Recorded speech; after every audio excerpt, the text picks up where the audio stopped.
Hello. हम इस समय डिस्कस करने जा रहे हैं। आप एक छोटा सा टॉपिक है, मतलब बहुत बार कंफ्यूजिंग रहता है बच्चों के लिए कि ग्रॉस क्रॉप्ड एरिया और नेट सोन एरिया क्या है। ये 10th एनसीईआरटी में है, एग्रीकल्चर के अंदर आपको देखने को मिलेगा। तो ग्रॉस क्रॉप्ड एरिया क्या है, वो छोटी सी वीडियो है, इसमें आपको पूरा क्लियर हो जाएगा ग्रॉस क्रॉप्ड एरिया क्या होता है। तो ग्रॉस क्रॉप्ड एरिया अगर आप देखोगे तो it is the area sown once और मोर देन वंस। तो यहाँ आप देखो हमने क्या लिख रखा है, वंस और मोर देन वंस। हम एक बार या एक से ज्यादा बार इन ए पर्टिकुलर ईयर, एक साल में अगर हम कहीं पे किसी खेत के अंदर बुआई करते हैं तो उसे हम क्या बोलते हैं, cross cropped area. When the crop is sown on a piece of land twice or thrice, the area is counted twice or thrice. तो ये तो बात हो गई किसकी, ग्रॉस क्रॉप्ड एरिया की। लेकिन जैसे ही हम बात करते हैं किसकी, नेट सोन एरिया की। तो नेट सोन एरिया क्या होता है, it is the area sown with crops but is counted only once. तो ये देखो, अगर हम ग्रॉस क्रॉप्ड एरिया में बात करेंगे तो हम जितनी बार भी फसल करेंगे एक साल के अंदर, हम वो एरिया बार बार बार बार बार बार काउंट करेंगे। लेकिन नेट सोन एरिया में आप मजेदार बात देखो कि नेट सोन एरिया में हम वह एरिया सिर्फ एक ही बार काउंट करेंगे, चाहे हम फील्ड को कितनी भी बार क्या करें, कल्टीवेट करते रहे। अब देखो बहुत ध्यान से देखना, अब थोड़ा सा आप लोगों को लगेगा फिगर वाइज कि यार ये पता नहीं क्या बना रखा है, अभी सब समझ में आ जाएगा। हम बात करते हैं ग्रॉस क्रॉप्ड एरिया की। तो ग्रॉस क्रॉप्ड एरिया अगर आप 2021 में आप देखो, सपोज दैट किसी जमीन का, तो हमने एक प्लॉट है एबीसीडी नाम का, तो हमने if cultivating the land two times, अगर हम इस जमीन को दो बार कल्टीवेट करते हैं, दो बार, तो हम ग्रॉस क्रॉप्ड एरिया क्या लेंगे, दो। अगर हम इस जमीन को कल्टीवेट करते हैं कितनी बार, चार बार, तो हम क्या लेंगे, ग्रॉस क्रॉप्ड एरिया फोर। ठीक है, तो हम ग्रॉस क्रॉप्ड एरिया क्या लेंगे, फोर। तो हमें ये देखना है कि हम जितनी बार भी जमीन को कल्टीवेट करते हैं एक साल के अंदर, हम वो हमारा क्या हो जाता है, GCA, that is gross cropped area. ये बात यहाँ समझ में आती है। उसके बाद अब अगर आप देखो यहाँ पे, ये है हमारा नेट सोन एरिया। तो नेट सोन एरिया अगर हम इफ कल्टीवेटिंग द लैंड, यहाँ अगर आप देखो, यहाँ पे ये देखो, अगर नेट सोन एरिया हम देख रहे हैं, तो यहाँ देखो if cultivating the land three time, तो हम नेट सोन एरिया फिर भी क्या लेंगे, वन लेंगे।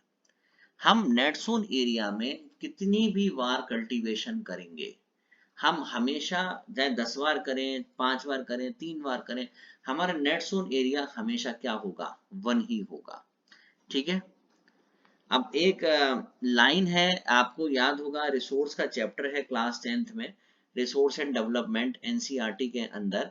तो उसमें आप देखिएगा कि लैंड एज ए रिसोर्स में एक आपको ग्रॉस क्रॉप्ड एरिया और नेट सोन एरिया की कैलकुलेशन मिलेगी।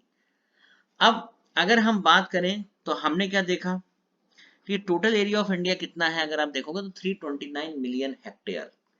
उसमें से हम बात करेंगे तो 195 हमारा क्या ग्रॉस क्रॉप्ड एरिया है और 141 हमारा नेट सोन एरिया है। तो हम क्या करते हैं, ग्रॉस क्रॉप्ड एरिया में से नेट सोन एरिया को माइनस कर देते हैं, ग्रॉस क्रॉप्ड एरिया में से नेट सोन एरिया को माइनस कर देते हैं। ठीक है। तो अगर हम इसमें से माइनस करेंगे तो हमारा क्या आएगा, वो लैंड पोर्शन आएगा which is being cultivated more than once in a year. समझ में आई बात। जैसे अगर हमारा मान लो ग्रॉस क्रॉप्ड एरिया हमने माना चार, और नेट सोन एरिया तो हमेशा क्या आएगा, वन ही आएगा, हम वन ही लेंगे हमेशा। तो हमारा क्या थ्री क्या आया, ये थ्री क्या है, ये वो लैंड पोर्शन है which is cultivating more than once in year. मतलब एक जमीन पे हमने 3 बार अधिक खेती करी। ठीक है। तो ये एक छोटा सा डाउट रहता है बच्चों के मन में, तो इस पर मैंने एक वीडियो बनाई है छोटी सी, तो आप देखिएगा, इसमें आपको पूरा अच्छे से क्लियर हो जाएगा। मैं फिर समराइज कर देता हूँ एक बार कि ग्रॉस क्रॉप्ड एरिया वो एरिया होता है कि हमने मान लो एक जमीन पे 2 बार, 3 बार, 4 बार, जितनी बारी फसल करी तो हम उसको काउंट कर लेंगे as a four. Net sown area क्या होता है कि हम भले ही हमने उस पर 10 बार फसल करी है, लेकिन हम उसे काउंट क्या करेंगे, सिर्फ वन। तो ये ग्रॉस क्रॉप्ड एरिया और नेट सोन एरिया, और इन दोनों को अगर हम माइनस कर देंगे, जीसीए में से माइनस एनएसए करेंगे, तो हमारे क्या आ जाएगा, 4 - 1 दैट इज 3। और ये 3 क्या शो करेगा, ये वो जमीन का पोर्शन है which is cultivating more than once. ये क्या हुआ हमारा, एक से ज्यादा बार कल्टीवेट किया हुआ क्या हो गया हमारा, जोन हो गया। तो ये बात समझ में आई, काफी इंपॉर्टेंट है। ये आप ध्यान रखेंगे, बहुत बार क्वेश्चन पूछा जाता है कि ग्रॉस क्रॉप्ड एरिया और नेट सोन एरिया में क्या डिफरेंस है। बहुत सारे बच्चे कंफ्यूज रहते हैं कि, तो एक बार अच्छे से समझ लेना कि ये काफी इंपॉर्टेंट है, इससे काफी सारे क्वेश्चन आते हैं। मेंस में एग्रीकल्चर लेवल पे अगर आप वेटनरी में जा रहे हो उससे रिलेटेड भी कभी कभी क्वेश्चन पूछ लेते हैं कि ग्रॉस क्रॉप्ड एरिया और नेट सोन एरिया में बेसिकली क्या डिफरेंस होता है।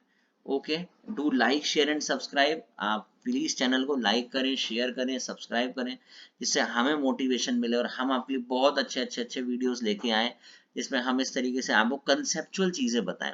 हम कंसेप्ट पे ज्यादा फोकस करते हैं, रटवाने की बात नहीं है, कंसेप्चुअल चीजें होनी चाहिए। ठीक है, थैंक यू वेरी मच।